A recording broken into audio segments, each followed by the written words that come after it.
China's Daniel Bushell, top officials say the White House is behind the terrorism of their population and new evidence from 9/11. Coming up.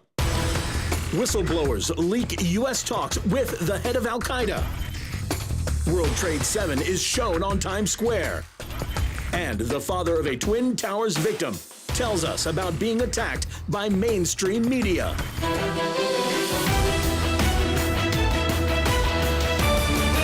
Decades of terror against their own population blamed on extremists has actually been funded and planned by the White House. Top-level officials in the government and the CIA confirmed. A campaign known as Gladio is called by former CIA head Bill Colby a, quote, major operation. In sworn testimony, one of the conspirators confessed, you have to attack civilians, the people, women, children, far removed from any political game, so authorities can bring in a state of emergency. Dr. Daniele Ganser, author of NATO's Secret Armies, thanks very much indeed for coming on. So mainstream media don't report this, but it is now on the record and officially documented that decades of terror attacks against their own population are in fact organised by the CIA and the White House. Operation Northwoods with evidence of Operation Gladio. We have the data now available.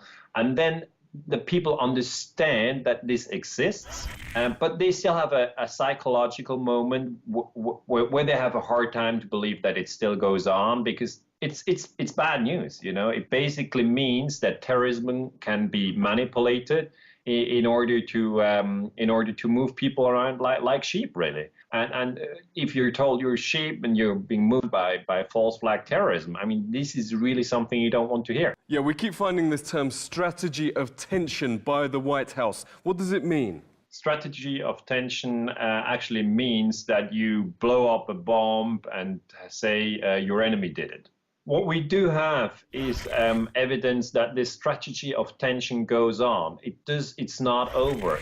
Bigger than Watergate, the FBI's Dennis Sacker calls US shielding Al-Qaeda leaders up to 2001 and reports veterans today still ongoing. FBI whistleblower Sybil Edmonds has exposed the, quote, innumerable regular meetings between US representatives and bin Laden's deputy, now head of Al-Qaeda, Ayman al-Zawahiri, leading up to September 2001. July 2001, FBI agents closing in on the 9/11 plotters were thrown off the case and threatened with prosecution. Then, when officers arrested Mohammed Khalifa, directly linked to America's most wanted terrorist, Ramzi Youssef, the Secretary of State himself intervened, had Khalifa immediately deported to Saudi and released.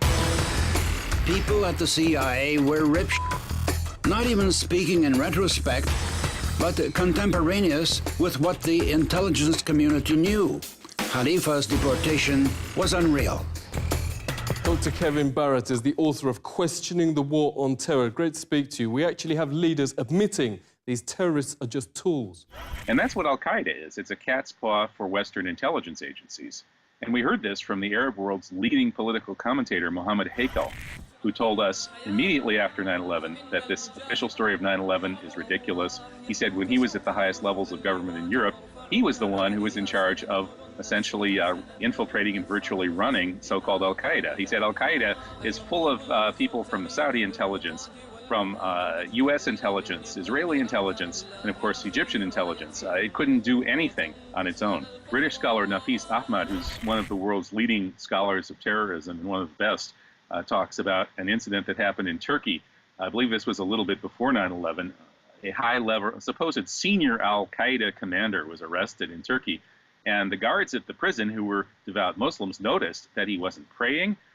He was asking for pork. And they said, what, you know, we thought you were a radical Muslim. And he kind of laughed and said, no, this is all just a strategy of tension. This 9/11, the world's top physicists, pilots, engineers joined victims' families to sidestep the mainstream media wall of silence. Huge billboards on Times Square and across the states confront the fact most Americans don't know a third giant tower on 9/11 wasn't even hit by a plane, yet somehow collapsed in free fall. At 5:20 p.m, World Trade 7 suddenly, neatly and symmetrically just folded like a pancake. This is high school physics. A building cannot do free fall with 40,000 tons of structural steel in its structural system without it being blown up. The government version is that office fires made all 84 steel columns break at the same time.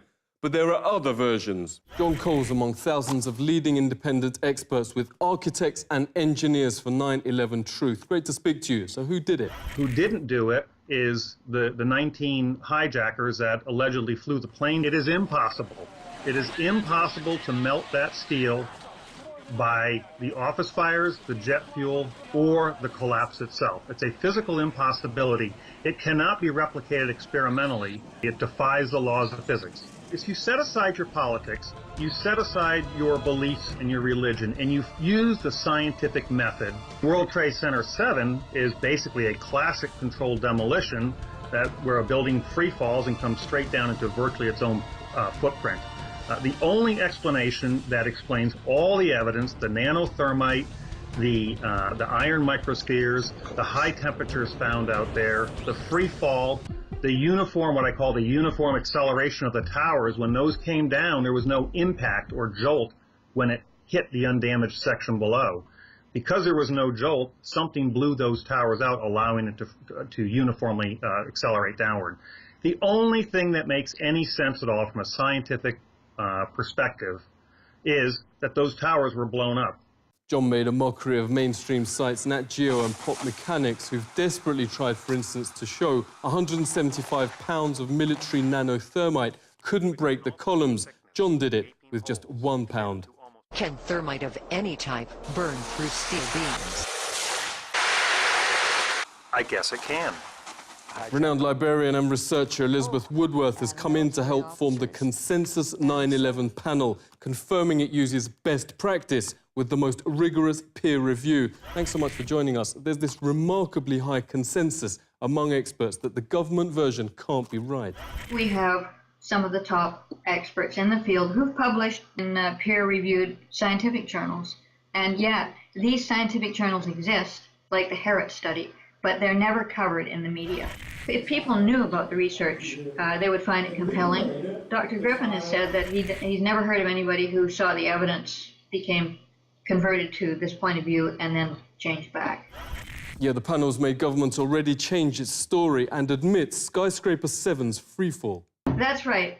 David Chandler is an extraordinary model maker. Chandler is on the panel, and he devised a model to prove that the top floors fell with no resistance. There's only one way that that can happen, and that is that all the columns, there are 84 of these columns, that they were severed at the same moment. Dr. Graeme MacQueen accessed the New York Fire Department records from that day. Thanks very much for joining us. Never broadcast by mainstream media, but more than 100 witnesses have even reported the explosives bringing down the Twin Towers. Here was this roughly 10,000 pages of extremely rich eyewitness material. And I found that there were 118 people who clearly perceived explosions. You know, we have firefighters who are used to fighting high-rise fires, who are used to encountering smoke explosions and boilers, and yet they use words like bombs. You know, they don't identify it with the things we would expect. Floor by floor instead of popping out. It was if they had detonated. If they were planned to take down a building. Boom, boom, boom, boom, boom, boom, boom. All the way down. Bob McIlvane has wanted answers why the post-mortem of his son Bobby found his fatal injuries in the South Tower consistent not with fireballs, but explosives. Yet mainstream host Rachel Maddow here recently sneered he's not only a conspiracy theorist for asking questions, but also attempted to connect him to violence and Al-Qaeda. All of these nefarious conspiracies about government plots to kill and conspire and lie about it and cover up the real truth. I mean, this stuff is as ridiculous as it has ever been, but it is as ridiculous as it is dangerous.